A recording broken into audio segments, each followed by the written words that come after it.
Qué gusto una vez más poder estar aquí reunidos, hermanos, poder alabar y glorificar el nombre precioso de nuestro Señor y Salvador Jesucristo. Qué importante que lo podamos hacer juntos, poder presentarnos delante de Él, poder presentar nuestras vidas, rendirnos ante Él. Y también estar dispuestos a tener la misma actitud que tuvo María en algún momento de sentarse a los pies, como acabamos de cantar, para poder recibir la enseñanza. Jesús se expresó de ella y dijo: Marta, tu hermana ha escogido la mejor parte. Qué importante es que podamos nosotros estar dispuestos para recibir palabra del Señor. Vamos a estudiar la palabra y yo le invito a que en este momento abramos las Escrituras y vamos a leer una porción de la palabra que encontramos aquí precisamente. Usted de alguna manera ha leído muchísimas veces, ha predicado sobre este pasaje y bueno, quisiera compartirlo con ustedes el día de hoy. Y vayamos por favor allá al libro de Apocalipsis, en el capítulo número 2. Libro de Apocalipsis, capítulo número 2. Ahí encontramos precisamente el mensaje que se da a las iglesias, a las 7 iglesias. Capítulo 2, capítulo 3. La verdad es que vamos a mencionar las 7 iglesias el día de hoy. Sin embargo, yo quisiera solamente que leyéramos en el capítulo número 2 algunos versículos. Verso 1 del capítulo número 2 dice de la siguiente manera: escribe al ángel de la iglesia en Éfeso, el que tiene las 7 estrellas en su diestra, el que anda en medio de los 7 candeleros de oro, dice esto: yo conozco tus obras y tu arduo trabajo y paciencia, y que no puedes soportar a los malos, y has probado a los que se dicen ser apóstoles y no lo son, y los has hallado mentirosos. Has sufrido, has tenido paciencia y has trabajado arduamente por amor de mi nombre y no has desmayado. Pero tengo contra ti que has dejado tu primer amor. Recuerda por tanto de dónde has caído y arrepiéntete y haz las primeras obras, pues si no, vendré pronto a ti y quitaré tu candelero de su lugar si no te hubieres arrepentido. Padre, gracias te damos en esta mañana por este privilegio, por esta oportunidad que nos das de estar aquí reunidos. Abrimos nuestra mente, abrimos nuestro corazón. Fundamentalmente lo abrimos para ti, Señor. Para que tú seas, Señor, ministrando nuestras vidas. Necesitamos de ti. Necesitamos de tu palabra, Señor. Y en esta tarde, en esta mañana, oramos para que tú, Señor, seas ministrando, seas hablando a la vida y al corazón de cada uno de nosotros, independientemente de dónde vengamos y quiénes somos. Señor, nosotros necesitamos de ti. Aquí no hay ninguna persona que no necesite, Señor. Reconocemos nuestra dependencia de ti hoy y todos los días de nuestra vida. En el nombre de Jesús, amén y amén. Hemos estado hablando, mis amados hermanos, acerca de el tema que nos ha traído precisamente a este lugar, y es precisamente hablar acerca de la visión. Nosotros pensar en cómo lograr precisamente que esa visión sea una visión de futuro. Y bueno, pensando en eso, estuvimos hablando, versando sobre el libro de Nehemías, capítulo 1, que nos habla acerca de la visión de Nehemías, y de alguna manera expresamos cómo es que Dios le dio la visión a este hombre. Estaba en el palacio del rey, estaba con Artajerjes precisamente allí, no tenía necesidad. Sin embargo, dice la escritura que llegó uno de sus hermanos. Dice: llegó uno de mis hermanos llamado Ananí, y él me expresó lo que estaba pasando en mi tierra, lo que estaba pasando en mi ciudad, y me dijo que estaba mi ciudad destruida, había sido pasada por fuego, que no había una muralla levantada, que las puertas estaban consumidas por el fuego. Así que le dio un panorama de lo que estaba sucediendo, de lo que había sucedido, de la situación en la que se encontraba. Y la Biblia dice que después de haber escuchado, dice Nehemías que sintió carga, esa pesadez de ver precisamente lo que le estaba sucediendo a la familia, a los hermanos, a su tierra. Y dice: y entonces me senté Fue tal el impacto que la Biblia dice, me senté y lloré. O sea, realmente lo impactó. Sintió carga por aquella ciudad que era prácticamente su ciudad natal. Y entonces la Biblia dice, me senté, lloré e hice duelo por algunos días, dice, y oró. Cuando hablamos acerca de Nehemías, mencionamos precisamente cómo es que Dios le dio la visión, cómo es que Dios le dio el propósito, ¿verdad? ¿Qué tarea le asignó Dios? La tarea que le asignó es: vas a ir a Jerusalén y vas a reconstruir las murallas. Así que Dios le dio una tarea. ¿Y qué usó Dios para darle la tarea o revelarle su propósito? La necesidad. Y cuando leemos el libro de Nehemías, que sería importante que usted leyera todo el libro de Nehemías, nos damos cuenta que Dios le da un propósito. Está aquí Nehemías y ahora tiene que pensar: ¿qué debo hacer para poder lograr eso? Para poder ir y conseguir la reconstrucción de Jerusalén. Dijimos que en la visión necesitamos estar conscientes dónde estamos, a dónde queremos llegar, qué necesitamos para lograrlo, ¿verdad? ¿Quién va a hacer lo que necesitamos y cuándo lo vamos a hacer? Y todo eso lo encontramos muy claramente en el libro de Nehemías. Incluso cuando habla acerca de cuándo vamos a hacerlo, Artajerjes le dice: ¿y cuándo será tu partida y cuándo vas a regresar? O sea, de alguna manera especifica tiempo. Sin embargo, hoy no voy a hablarles dónde estamos, a dónde queremos llegar, qué tenemos que hacer, quién lo va a hacer, ¿cuándo lo vamos a hacer? Sino quisiera versar y detenerme con unos momentos con ustedes para hablar de otro aspecto importante dentro de la visión. Un aspecto importante que lamentablemente a veces no hacemos. Y es precisamente que para lograr la visión debemos de alguna manera pensar en que hay momentos en que debemos detenernos para revisar, para evaluar si lo estamos haciendo bien, si vamos bien, si no hemos perdido el rumbo, y entonces asegurarnos que sí vamos a lograrlo, que sí vamos a llegar, que sí vamos a cumplir el propósito en nuestra vida. Esta mañana vamos a llevar a cabo una actividad al final. Y es una actividad que algunas congregaciones la llevan a cabo cada mes: la celebración de la Cena del Señor. Pero incluso allí, cuando yo veo, ¿verdad?, este pasaje de 1 Corintios capítulo número 11, que me habla de la Cena del Señor, me dice que deberíamos nosotros considerar lo siguiente. Vea usted lo que dice 1 Corintios capítulo 11, solamente estoy introduciéndome.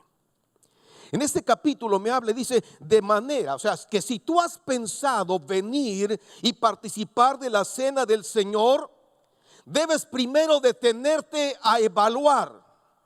¿A evaluar qué?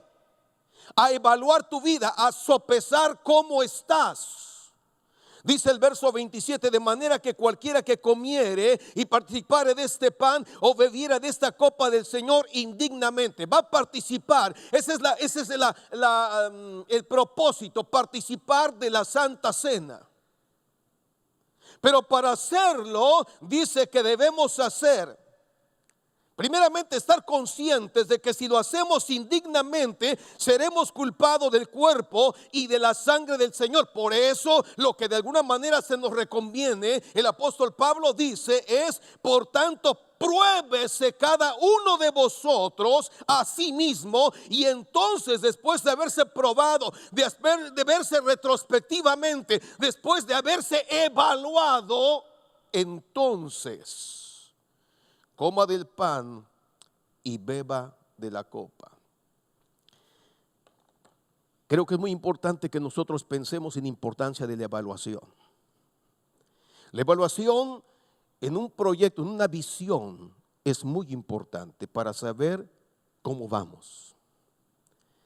Ahora quiero llevarles a que estudiemos el libro de Apocalipsis, que nos habla acerca de las 7 iglesias, y ocupar solamente unos minutos para hacerlo. para que despierte quizás en esto esa necesidad de evaluarnos. Pero hacernos conciencia también de que nosotros deberíamos tomar la iniciativa de hacerlo, de detenernos y de alguna manera hacer los cambios necesarios en nuestra vida, en nuestro ministerio, en nuestra familia, en la iglesia, donde quiera que estemos. Por ejemplo, si Dios nos habla acerca de que si tienes el propósito de presentar tu ofrenda y vienes y la traes, hay un propósito, ya se determinó algo, yo voy a presentar mi ofrenda. Y vienes precisamente, has determinado y vienes, se hacen caminando, estás dando los pasos para hacerlo y de pronto tú te recuerdas que hay algo contra tu hermano. Detente. Porque si tú llegas así y no haces ese algo, esa revisión de tu vida y no das media vuelta para arreglar el asunto con tu hermano, ten cuidado porque la ofrenda no va a ser acepta. Espero darme a entender en esta tarde. Ve, arregla las cosas con tu hermano y entonces después de eso continúa hasta lograr lo que has determinado hacer y serás acepto.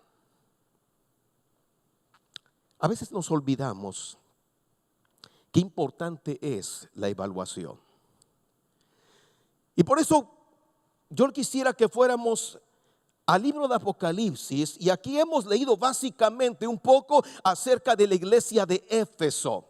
Pero me gustaría que nosotros habláramos, mis amados hermanos, de las 7 iglesias de manera muy rápida quizás en esta tarde, acerca de la evaluación. Aquí es muy importante que nosotros entendamos, si estamos hablando, es necesario, importante la evaluación. Y nosotros deberíamos hacerlo.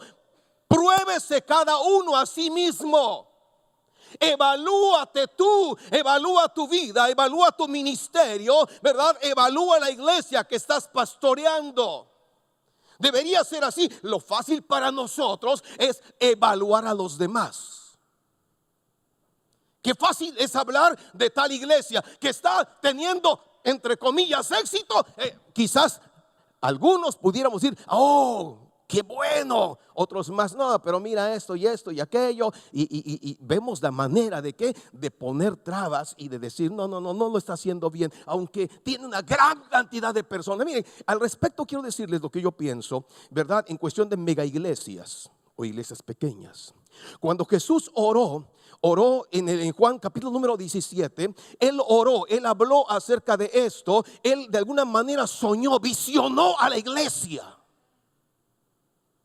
Y cuando ora el Padre, Él ora y dice, Padre, que así como tú y yo somos uno, ellos sean uno. O sea, soñó y visionó una iglesia unida. Él no habló de muchas iglesias, Él habló de una iglesia. Lamentablemente hoy tenemos todavía mucha separación entre iglesia e iglesia, denominaciones, etcétera. Pero también habló de otra cosa. Habló acerca, habló de mega iglesias. Él dijo, para que el mundo crea. O sea, Él no pensó en 100, Él no pensó en 200, Él pensó el mundo. Es una mega iglesia, está pensando en la salvación del mundo. Yo no tengo ningún problema con las mega iglesias, pero también pienso en otra cosa que Jesús dijo y habló acerca, ¿verdad? La gloria que tú me diste, yo les he dado. Dijo, y también habló acerca de qué, de que esas iglesias, habla aquí en Juan 17 de dos cosas, cantidad y calidad. No habló de una cosa nada más. Habló de cantidad y calidad. Para mí, que independientemente de la cantidad de gente que haya, deberíamos pensar en qué, en calidad, pero también en qué, en cantidad. Ahora bien, no es mi tema hablar acerca de eso, pero en este pasaje encontramos precisamente esto. Me llama la atención, perdonen hermanos, pero me llama la atención que en Juan 16 habla Jesús Habla Jesús y habla, vean lo que dice Juan 16. Vayamos rápidamente, regresamos a Apocalipsis. Pero vayamos a Juan capítulo número 16. Por alguna razón me viene esto a la mente. Juan 16, antes del capítulo 17, que en Juan 17 nos habla acerca de la oración de Jesús. Pero note bien lo que dice Juan 16. Juan 16 dice el verso 32: he aquí ahora viene, ya vení yo ya, en que seréis esparcidos cada uno por su lado. Está hablando de lo que iba a suceder, de lo que va a suceder también. Seréis esparcidos cada uno por su lado. Dice, y me dejaréis solos. O sea, va a venir prueba, va a venir adversidad, va a venir tribulación. Y en ese tiempo en que van a ser probados, muchos de ustedes me van a dejar. Y me van a dejar solo. Mire, no voy a abundar sobre esto, pero en esta etapa que se vivió hay muchísima gente que le dejó. Me vas a dejar. Y algunos no han regresado, ni piensan regresar. Se desanimaron, se desplomaron y ahí se quedaron. Me compartía yo al apóstol Darío y le decía yo que hay una iglesia allá en Oaxaca que desde el 21 que inició la pandemia cerró. Y apenas hace un mes reabrió. Apenas hace un mes. Y le decía yo, mi esposa y yo platicamos y le dije yo a mi esposa, le dije, vamos a hablar con el pastor. Estamos hablando de una mega iglesia. Le dije yo a mi esposa, oye, ¿qué te parece si vamos a hablar con fulano de tal y le decimos que si él no quiere abrir porque tiene miedo, ¿verdad? ¿Por qué no decimos que nosotros estamos dispuestos a ayudarle? Y que él siga administrando, ponga a su gente para administrar y hacer todo. Solamente, ¿verdad? Si él gusta, nosotros le damos la mano ahí. En eso estábamos cuando unos miembros allí se acercaron y ya nos habían dicho que pues lo que estaba sucediendo y llegan y dice, hermanos, ya estamos abriendo, ya se está reabriendo. Ah, qué bueno, qué gusto. Pero dijo alguien, les pido que oren por nosotros. De acuerdo. Algo en especial, dijo, sí, oren por nosotros. ¿Por qué? Porque reabrimos, pero ahora hemos reabierto no con el mismo concepto y las mismas ideas espirituales que antes teníamos. Ahora la iglesia ha abierto, se han hecho cargo fulano, sutano, mengano, ya no el pastor. Y ahora lo que hay en la iglesia es un show. Decía yo que me decían y dicen, no, es que ahora se visten de Superman y se visten del hombre araña y se visten hasta de Chespirito, ¿verdad? Para estar al frente y llamar la atención. Oren por nosotros. La verdad es que, hermanos, estamos viviendo tiempos difíciles y en esta ocasión Jesús dice, vienen tiempos difíciles y en el tiempo de la dificultad muchos me van a dejar. Mire, cuando vino el tiempo de la dificultad y cuando fue arrestado Jesús, ¿cuántos lo dejaron? ¿Cuántos lo dejaron? Me van a dejar solo. ¿Lo dejaron solo? Sí. Cuando pensamos, por alguna razón me estoy desviando, voy a apresurarme para regresar, pero cuando lo apresaron, ¿verdad? A Jesús sucede que no solamente debemos pensar en Pedro, que se va alejando de él y termina negándole, o Judas que lo ha entregado, sino que debemos pensar, ¿y los otros 10? ¿Dónde están? También le dejaron. Me van a dejar en el momento de la prueba, en el momento de la adversidad. Pero dice, ¿verdad? De esta manera, verso 33, me dejaréis solo, verso 32, mas no estoy solo porque el Padre está conmigo. Y esto debe quedarnos claro a nosotros también. En el momento de la angustia, en el momento de tristeza, puede ser, en el momento de adversidad, en el momento de prueba, puede ser que todos te dejen. Pero Jesús dijo, pero el Padre no me va a dejar, el Padre está conmigo. Eso es muy importante. Cualquiera que sea la situación que tú y yo estemos pasando. Verso 33 dice, estas cosas os he hablado, ¿para qué? Para que en mí, no en el mundo, porque en el mundo tendréis aflicción. Pero dice, para que en mí tengáis ¿qué?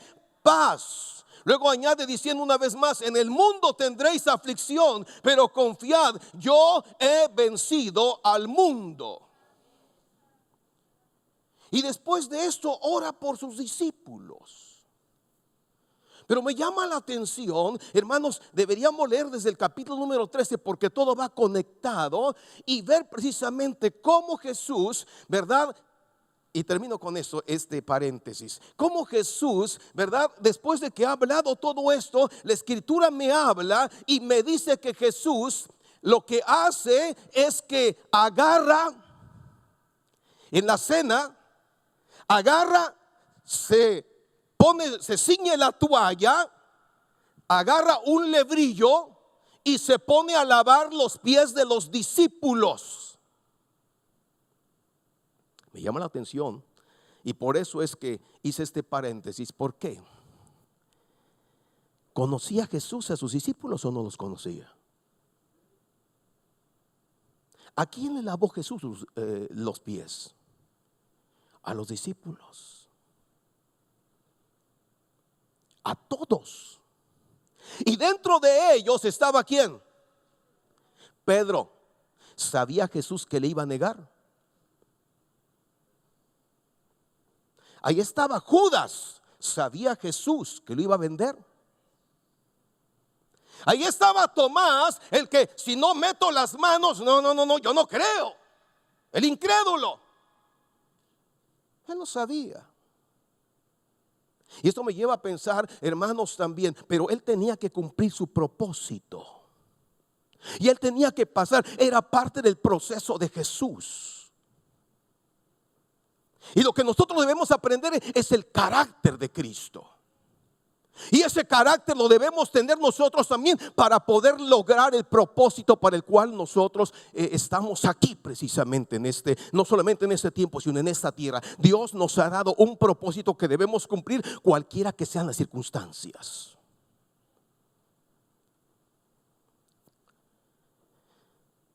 Regresemos, ese es un comentario solamente.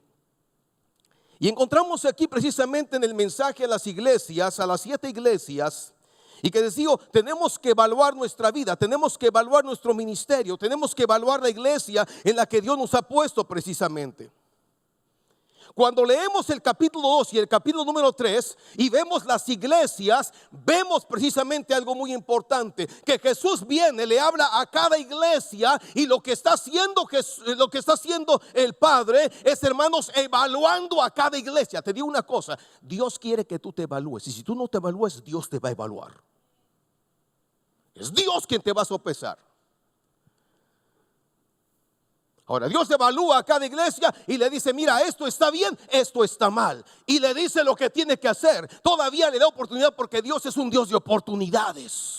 Le dio la oportunidad a Pedro y le dio la oportunidad a todos los discípulos precisamente. Y cuando Pedro le recibió la oportunidad, el ministerio, y él aceptó eso, porque hay personas que de alguna manera Dios les da la oportunidad de que cambien, de que den media vuelta, que recapaciten, que reflexionen y no lo hacen.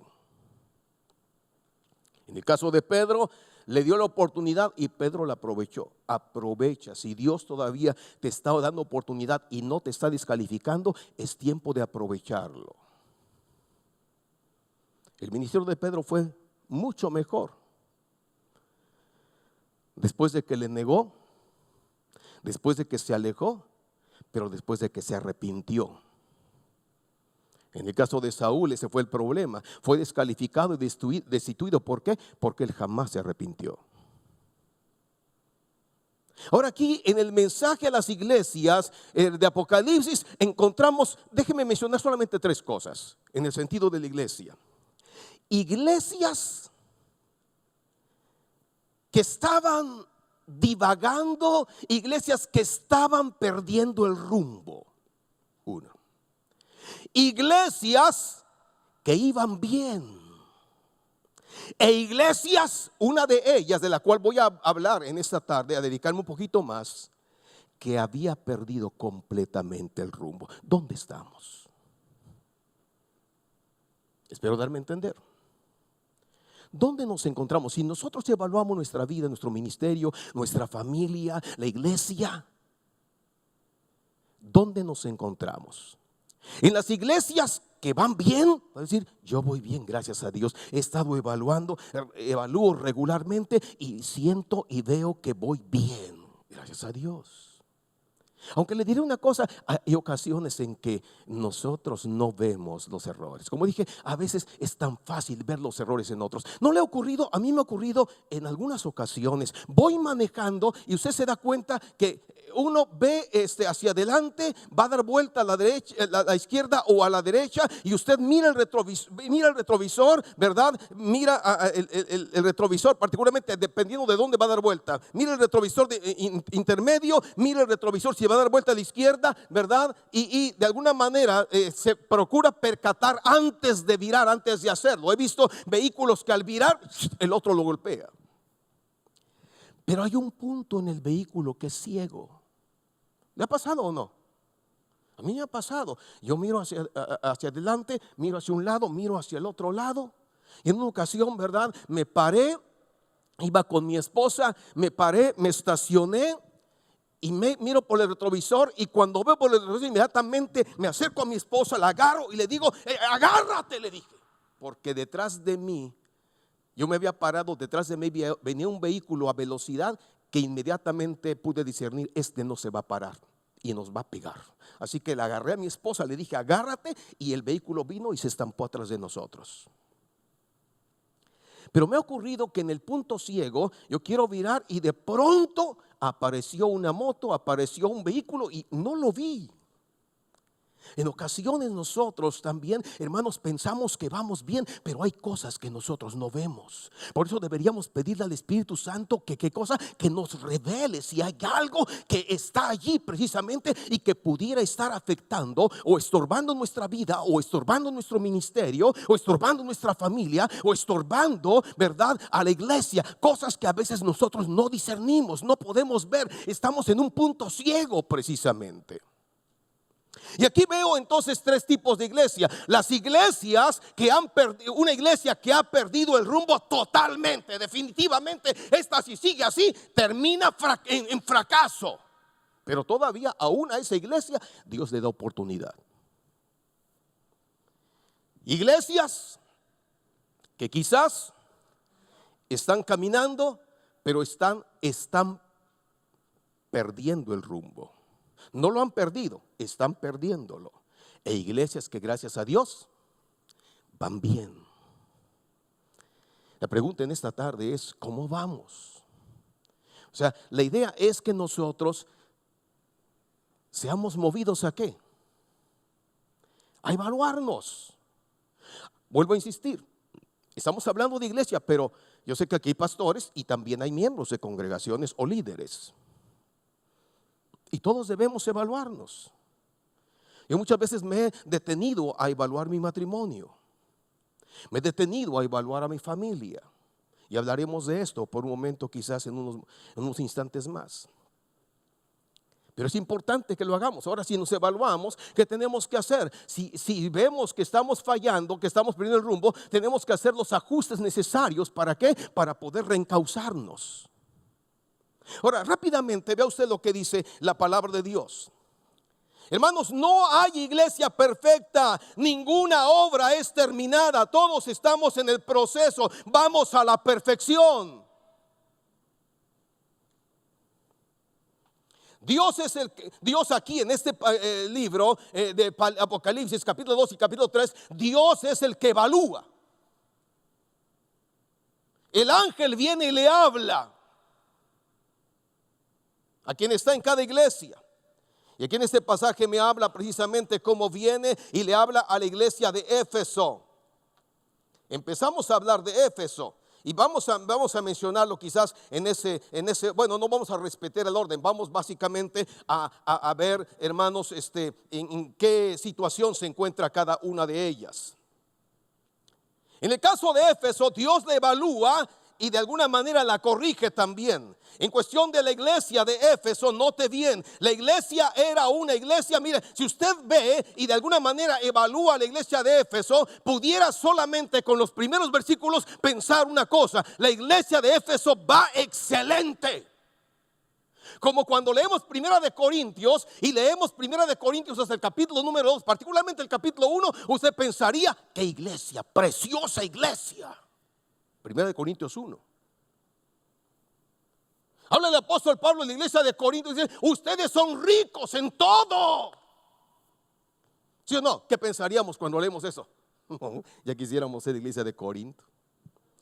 Pero cuando leemos el capítulo 3 y dice: os he tenido que hablarlos como a carnales, no como a espirituales, porque habiendo entre vosotros, bueno, por fin, ¿cuál es la condición de la iglesia de Corinto? A veces no nos damos cuenta que estamos desviándonos del propósito divino.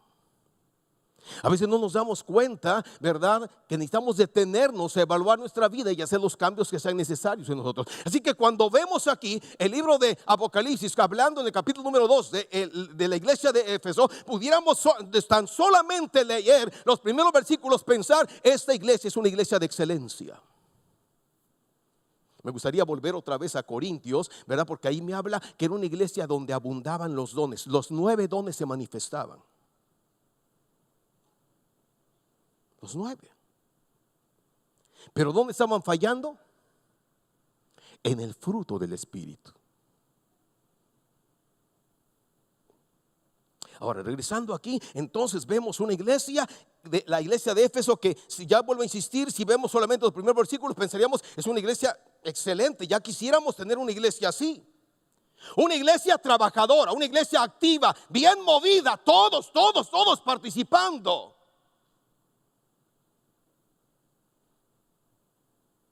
Trabajando fuertemente en la obra de Dios.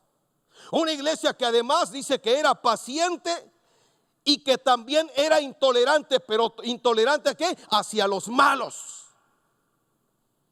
Eso me gusta. Dice que era defensora de la verdad. Además de eso, sufrida, perseverante, opositora hacia los herejes. Pero tiene un problema. Cualquiera diría: va bien, es una iglesia de éxito. Pero Dios le dice: pero tengo contra ti una cosa: has perdido tu primer amor. Dios lo está evaluando y diciendo: hay muchas cosas buenas en ti, pero tienes una cosa que debo señalarte, y eso debes cambiar, porque si no, esto va a acabar con todo. Yo he visto en la iglesia a mucha gente movida, muchos líderes serviciales, pero cuando veo su vida espiritual, ya no oran, ya no leen la Biblia. Una vez viajé con alguna persona y me di cuenta de una cosa: no ora, para nada ora. Y yo le pregunté y me dijo: yo no necesito orar, me dijo. Ah, no. ¿Y cómo está eso? Me dijo: yo tengo un equipo de oración. Yo tengo quien ore por mí. Ah, bueno. ¿Cuál es el problema de la iglesia de Éfeso? Si le evaluamos, ¿cuál es el problema? El problema: ha perdido su primer amor, ha perdido la pasión por mí. Tenía muchas cualidades, pero esto era precisamente algo que podía terminar con todo, terminar con la iglesia. Hermanos, debemos ser cuidadosos de eso. Le gusta trabajo social, o sea, es una iglesia que se proyecta socialmente, sí, pero eso lo pudiera hacer cualquier otro. Yo me recuerdo que yo trabajaba con matrimonios por muchos años, trabajé con matrimonios, mi esposa y yo. Y un día me invitaron a compartir en una reunión de matrimonios en otra iglesia. Nos invitaban a diferentes congregaciones a hablar sobre la vida matrimonial. Y un día ya estaba preparándome cuando de pronto escuché la voz de Dios interna en mi vida. Y me dijo: Omar. Internamente dije: sí, como el profeta, ¿verdad? Como Samuel o como Jeremías. Habla, ¿verdad? Y le dije: sí, Señor, dime. Y me dijo: Omar, me dijo, ¿te has dado cuenta de algo? ¿De qué, Señor? Has ido a predicar, has ido a compartir, has ido a dar enseñanza sobre la vida matrimonial. Has hablado de superación matrimonial, de administración de las finanzas, de la crianza de los hijos, de las relaciones matrimoniales. Has hablado de todo esto, me dijo. Sí, le dije. Y me dijo, ¿sabes qué? Me dijo, estás mal. Yo me fui para atrás. Y me dijo, ¿sabes una cosa?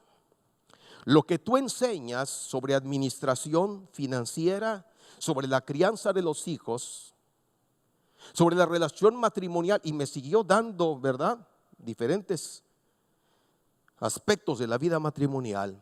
Me dijo, allá afuera se los pueden enseñar y se los pueden enseñar mejor que tú.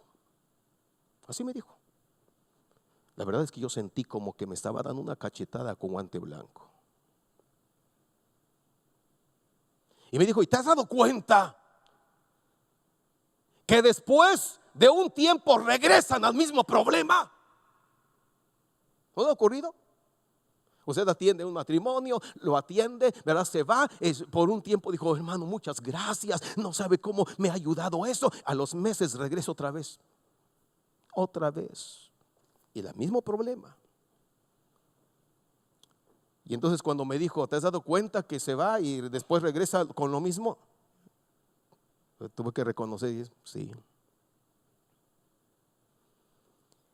Lo que me caló cuando me dijo, ¿verdad? Eso, allá afuera pueden hacerlo mejor que tú. ¿Sabes en qué estás fallando? Me dijo. Dime, Señor.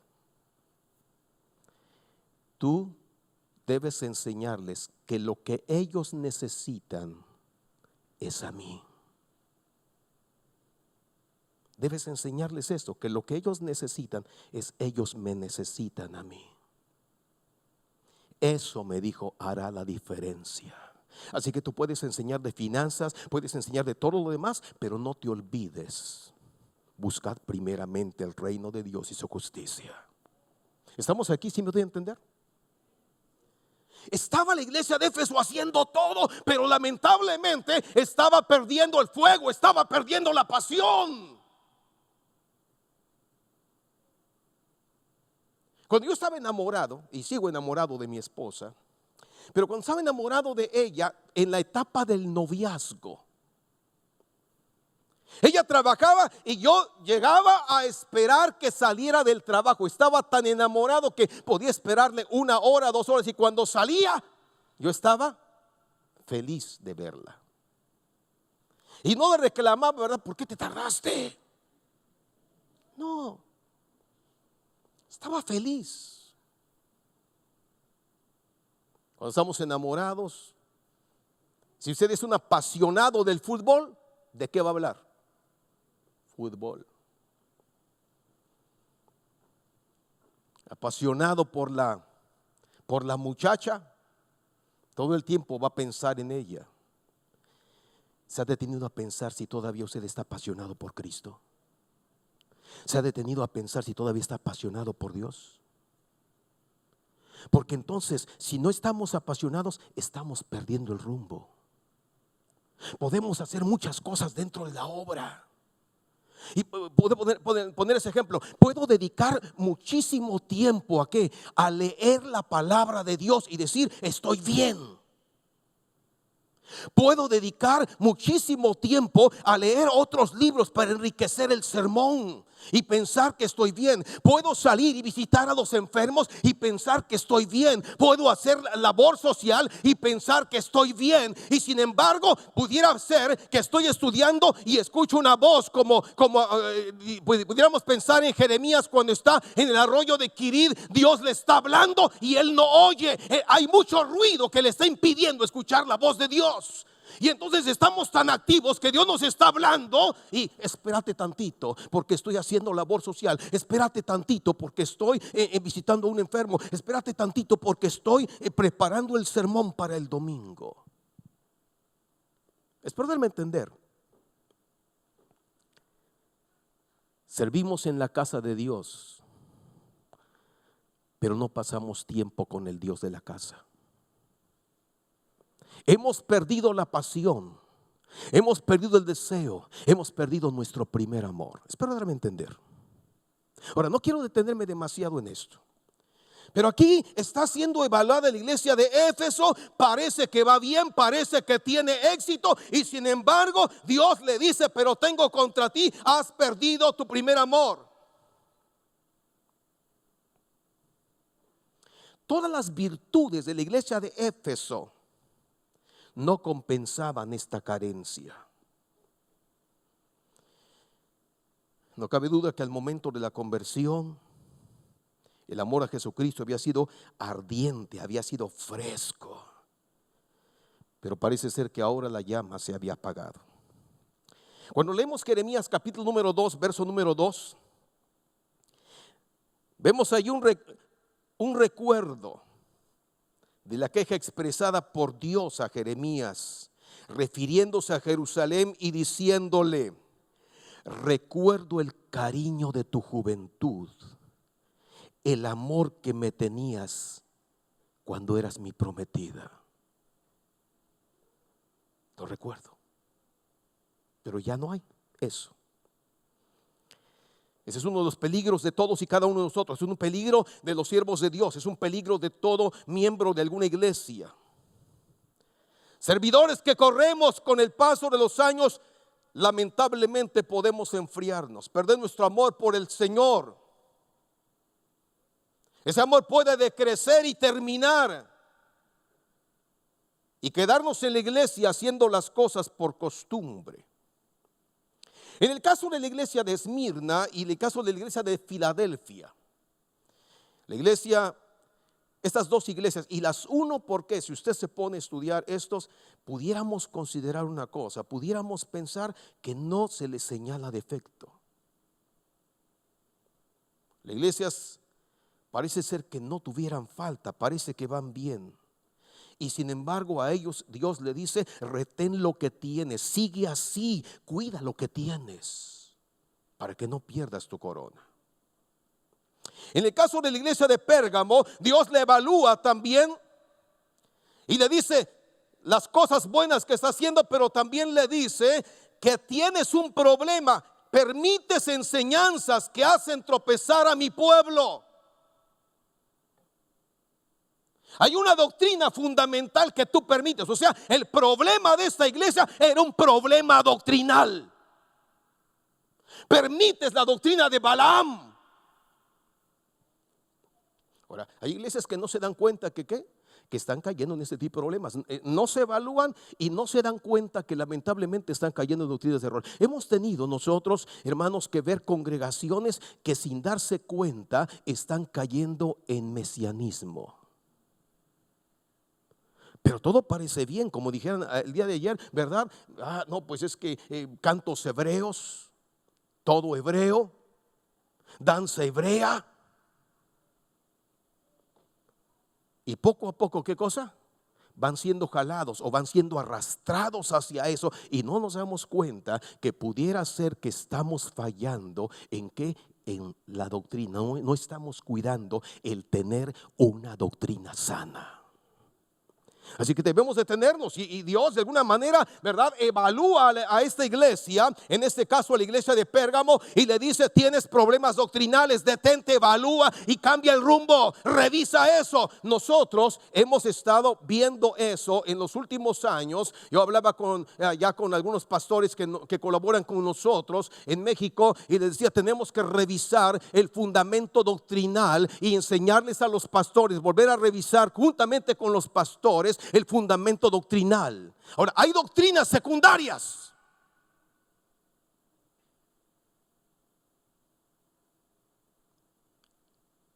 Por ejemplo, en escatología hay, diríamos, diferentes puntos de vista. Pero lo que nosotros hacemos es darle las doctrinas fundamentales. Deben tener un buen piso doctrinal, un buen fundamento. Y en ese caso encontramos esta iglesia y estaba perdiendo el rumbo, y esta situación era también delicada. Tan delicado es perder la pasión por Dios, como tan delicado es, ¿qué cosa? caer en un problema doctrinal. Yo recuerdo una persona que invitamos a Oaxaca, una persona reconocida de una iglesia grande, pujante en todos los aspectos. Estuvo ministrando y tiempo después nos dicen es que cayó en error y fue expulsado de la red de iglesias. ¿Y cuál fue el problema? Dijeron, fue problema doctrinal. Él no cree en la divinidad de Cristo. ¿Nos vamos a entender? Él tiene cierta duda al respecto. Sí que era grave la situación. En esta situación debemos considerarnos nosotros, ¿cómo vamos? Estamos viendo esto de las iglesias y a mí me gustaría que nosotros nos sopesáramos, nos evaluáramos. Solamente esto sirva como ejemplo. La iglesia de Tiatira. Permites que Jezabel, que se dice profetice, enseñe y seduzca a mis siervos a fornicar y a comer cosas sacrificadas a los ídolos. Y hay un problema también. Yo me recuerdo que fui a una iglesia, se levantó una profetisa. Esa profetisa, ¿verdad?, empezó a hablar y a decir así dice el Señor. Y el pastor empezó a someterse a esa profetisa. Y entonces llegó el momento en que quien gobernaba era la profetisa. Había cosas tolerantes. Un día se levantó y dijo así dice el Señor, que la iglesia se debe pintar toda de blanco por dentro y por fuera, porque santidad a Jehová. Nosotros pintamos la iglesia de blanco entrada y salida, pero no por eso. Y ahí tienen a todos pintando el templo, el edificio de blanco. Pensaríamos, está bien. Pero un día se levanta la profetisa y dice así dice el Señor, que el pastor debe dejar ese vaso porque no es el vaso idóneo para él. ¿Sabe a qué se refería? A la esposa del pastor. Tiene que separarse de ella, tiene que divorciarse. ¿Y saben qué hizo el pastor? La hizo a un ladito, la mandó a vivir por otro lado y él se quedó solito. Tiempo después la profetisa se vuelve a levantar. Así dice el Señor, que este vaso, y señala al pastor, debe casarse con este otro. A veces no tenemos discernimiento.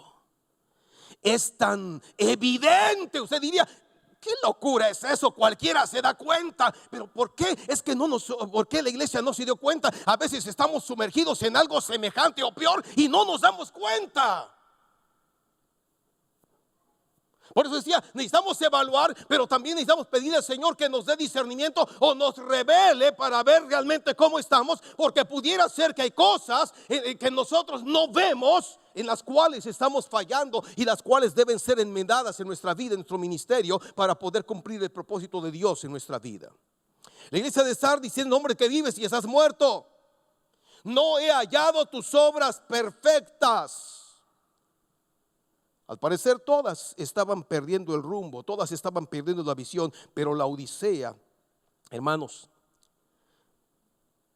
Sardis, hermanos, lamentablemente estaba perdiendo el rumbo. Pero la siguiente iglesia, que es la Odisea, ya había perdido el rumbo por completo. ¿Se da cuenta? Iglesias que lo están perdiendo, iglesias que pudiéramos decir van bien, pero la Odisea había perdido ya el rumbo. De los mensajes a las 7 iglesias, este es el único. El mensaje a la Odisea donde el Señor no rescata ninguna virtud o capacidad, no le señala ninguna de esas cualidades. Son todos reclamos, son todos errores. Definitivamente ha perdido el rumbo.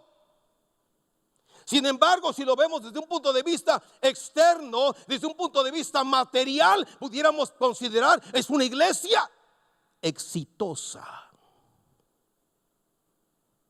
Y no voy a adentrarme en esto. Sin embargo, la apariencia era de ¿qué? Éxito. No, qué iglesia tan tremenda. Va muy bien. Pero Dios dice, ¿tú la ves bien? Yo la veo bien mal. La iglesia de la Odisea, y casi terminamos. Me gustaría hablar un poquito más, pero una iglesia que estaba situada en una ciudad próspera económicamente, muy culta. Se hacían grandes transacciones económicas, buenos negocios. Había industrias florecientes, tejidos de lana, industria de medicamentos, especialmente colirio para los ojos. Y sin embargo, Dios habla de ella y dice que es una ciudad, desde el punto de vista divino, tibia. A pesar de que había cultura, riqueza, pero fíjense que era una ciudad que no tenía agua propia, exportaba el agua. Por un lado le llegaba el agua fría, por el otro lado el agua caliente. A veces se mezclaban y entonces tenían agua tibia. ¿Qué pasaba con la iglesia de la Odisea? Había perdido el rumbo, había perdido la misión. No solamente la misión, había perdido la visión, la razón de ser y su propósito. Yo conozco tus obras, le dice Dios, que no eres frío ni caliente. Ojalá fueses frío o caliente, pero por cuanto eres tibio, yo te voy a vomitar de mi boca. Dios quiere que seamos bien definidos. La Odisea pudiéramos considerar que representa a la iglesia, que al parecer es una iglesia respetable, que al parecer es una iglesia exitosa, pero internamente carece de compromiso. Pudiéramos pensar cualquiera de las iglesias nominales con las que estamos familiarizados en nuestros días. En Oaxaca al menos tenemos una buena cantidad de iglesias laicas. Todo se permite, todo se tolera. Puedes venir como sea, tu vida matrimonial, tu vida familiar no interesa.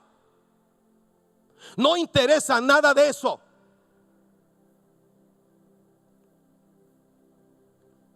Iglesias sin compromiso.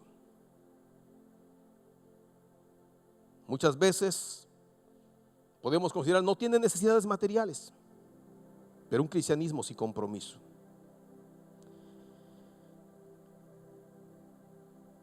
Fui un día, me invitó un hermano a su congregación, me dijo: oye, vente, te invito, tenemos nuestro aniversario, una iglesia grande también.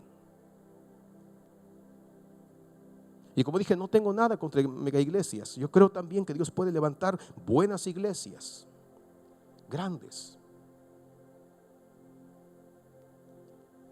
Hay una diferencia entre una gran iglesia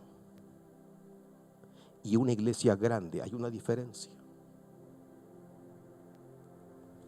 Y me dijo: te invito, vente porque quiero celebrar mi aniversario. Y me dijo: yo invité a otros pastores también en una iglesia grande. Le dije: gracias, y asistí. Había invitado a alguien de fuera para que estuviera. Yo dije: a ver, ¿quién es el predicador? Quiero conocerle, quiero escucharle. ¿Y sabe a quién le había invitado? No le voy a dar el nombre, simplemente quiero decirle: él había invitado a un cómico que cuando pasa, después de la alabanza pasa, se pone a contar chistes, y muchos de ellos chistes rojos, decimos en México, de doble sentido, coloraditos, que la verdad cuando yo estaba allí, verdad, me sentía incómodo. Y cuando pude, agarré mis cosas y me salí. Un día estábamos en Guatemala, fui a una congregación, también asistí allí, ¿verdad? Y estuve escuchando a alguien que estuvo haciendo algo semejante, aunque en una congregación más pequeña. Y cuando salimos de allí, compañeros del instituto dijeron: estuvo re bueno esto. Sí, dijo el otro, sí estuvo bueno. Todo el tiempo se la pasaron riendo. Y los comentarios eran que había sido muy bueno. Y le dije: oye, ¿y cuál fue el mensaje? Y se detienen. Oye, pues no sé, no recuerdo nada, pero estuvo bien bueno. La iglesia era una iglesia tibia. Y creo que nosotros debemos evaluar nuestro ministerio. Y déjenme terminar de esta manera. Podemos pensar y evaluar nuestra vida a la luz de la palabra, porque lo que deberíamos hacer es evaluar nuestra vida no comparándonos con nadie. No te compares con nadie. No veas a los demás en su vida personal, en su ministerio. No veas a las demás congregaciones. Ve tu vida, ve tu matrimonio y ve la iglesia donde Dios te ha puesto. Evalúa eso. Y si tú no te evalúas tu vida, tu ministerio, tu matrimonio, tu familia, la iglesia, Dios te va a evaluar. Un día Dios va a pedir cuenta de lo que Dios te dio, de tu mayordomía, de tu matrimonio, de tus hijos, de tu iglesia, de la iglesia que Dios te dio. Que a veces el error nuestro es decir mi iglesia, no, es la iglesia de Él. Yo edificaré mi iglesia y las puertas del infierno no prevalecerán contra ella. Evaluémonos, pero no comparándonos con nadie. Evaluémonos comparándonos con el espejo de la palabra de Dios. Ahora déjenme darles algunas preguntas adicionales en esta tarde, muy semejantes a las que dio el predicador, creo que de anoche, o el predicador, o el maestro que nos enseñó el primer día. Pensar no solamente en las iglesias que hemos mencionado. Y me voy rápidamente. Y pensar en esto. En pensar en evaluar nuestra vida también. Y pensar en esto. Me gustaría hablar cómo viene el desánimo, porque es una iglesia tibia. ¿Qué es tibieza? Me gustaría hablar de eso, pero otro día lo dejamos. ¿Cómo se llega a la tibieza espiritual? Esta iglesia estaba tibia. Y Dios tiene que llevarle ¿a qué? A regresar ¿a dónde? A su propósito. Tradicionalmente, déjenme hacerle estas preguntas para evaluarnos. Pensando en nuestra vida, pensando en nuestro matrimonio, pensando en nuestra familia, pensando en la iglesia, pregúntese: ¿cómo está tu búsqueda de Dios? Evalúa en eso. ¿Cómo está tu búsqueda de Dios? Segunda de Crónicas nos habla del rey Usías y dice: mientras buscó a Dios fue prosperado. Pero cuando dejó de buscar a Dios, vino el cadalso, vino la destrucción. ¿Cómo está tu búsqueda de Dios? ¿Cómo está tu pasión por Él? ¿Cómo está tu vida devocional, tu vida de oración, de alabanza, de estudio de la palabra? Un día, me han invitado muchas veces y me dicen: empezamos a tal hora, pero usted puede llegar a tal hora, o sea, después de la alabanza. Y yo le he dicho: no. ¿A qué hora se empiezan? A tal hora. A esa hora llego, porque yo tengo que estar allí. ¿Sabes? La predicación es algo que es ministrando Dios al hombre. La alabanza es ministrando el hombre a Dios. O sea, a veces nos gusta que Dios esté ministrándonos y dándonos, pero qué importante es cuando tú y yo le damos. Procuro no perderme la alabanza, y si estamos en la alabanza, procuro meterme allí. Si no me sé el coro, cierro los ojos sencillamente y dejo que de alguna manera mi espíritu bendice, alma mía, a Jehová. ¿Cómo está tu vida devocional? Tu estudio de la palabra. Segunda cosa, ¿cómo está tu humildad? Porque muchas veces el ministerio nos lleva al orgullo, nos lleva a la soberbia. Y si esto está ocurriendo, estás perdiendo el rumbo. Para todo esto tengo pasajes. ¿Cómo está tu búsqueda de Dios? Según de Crónicas 26:5, Apocalipsis 2. ¿Cómo está tu humildad? Según de Crónicas 26:16. Preguntémonos también, porque de eso depende el éxito del ministerio, el que lleguemos a cumplir nuestro propósito. ¿Cómo está tu vida conyugal? ¿Será que algo tiene que ver mi vida conyugal con el ministerio? Sí, mucho. Por eso evaluémonos en este momento, y aunque pensemos en la iglesia y en el propósito de Dios para nosotros, tiene que ver nuestra vida matrimonial en esto. Que nuestra esposa no sea como la esposa de Job. Piensa, ¿cómo están tus hijos? Tito 1:6. que el que lidera, que el pastor, que el anciano tenga hijos creyentes, no disolutos, no rebeldes. Así que han llegado a mí muchas veces y me han dicho: pastor, así están mis hijos, ¿puedo estar en el ministerio? Para muchos es: no importa cómo sea tu familia, échale ganas, sigue adelante. Yo a veces he tenido que decirle: a ver cómo está la situación, y he tenido que decirles: adelante. Pero a veces he tenido que decirle: no. Está en tu casa, está bajo tu patria potestad, eres responsable. Deja el ministerio y dedícate a él. Vuélvelo al camino del Señor. ¿Nos vamos a entender? Tenemos que evaluar. ¿Cómo está tu matrimonio? ¿Cómo está tu familia? ¿Cómo están tus hijos? Timoteo 3, 4 y 5 dice que gobierne su casa, sus hijos sujetos. Quien no gobierna bien su casa, ¿cómo cuidará de la iglesia de Dios? Tiene que evaluar también eso para pensar en la obra de Dios y no tener el problema de Elí, que no estorbó a sus hijos y terminó perdiendo la gloria de Dios. ¿Cómo está tu base doctrinal? ¿Cómo está tu enseñanza bíblica?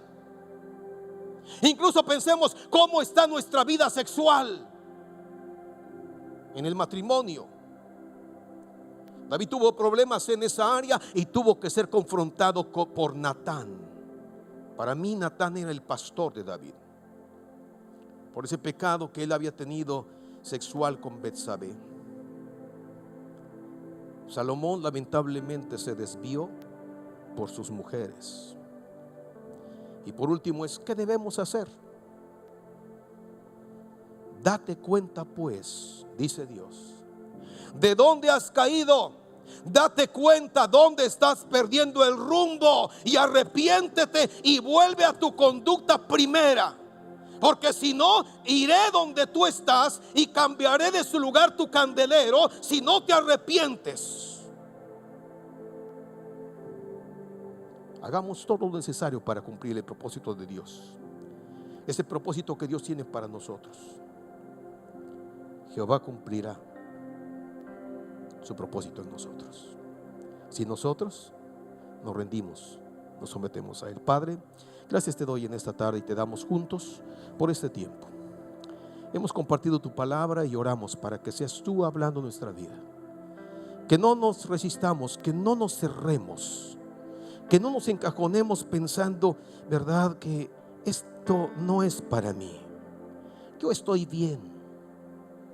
Que podamos sentarnos, meditar, reflexionar y evaluar. Y si hay cosas que tengo que cambiar, cosas de las cuales tengo que arrepentirme, Señor, que yo no lo piense dos veces, que lo haga ahora. Te damos gracias y te bendecimos en el nombre de Jesús. Amén. Dios les bendiga, hermanos.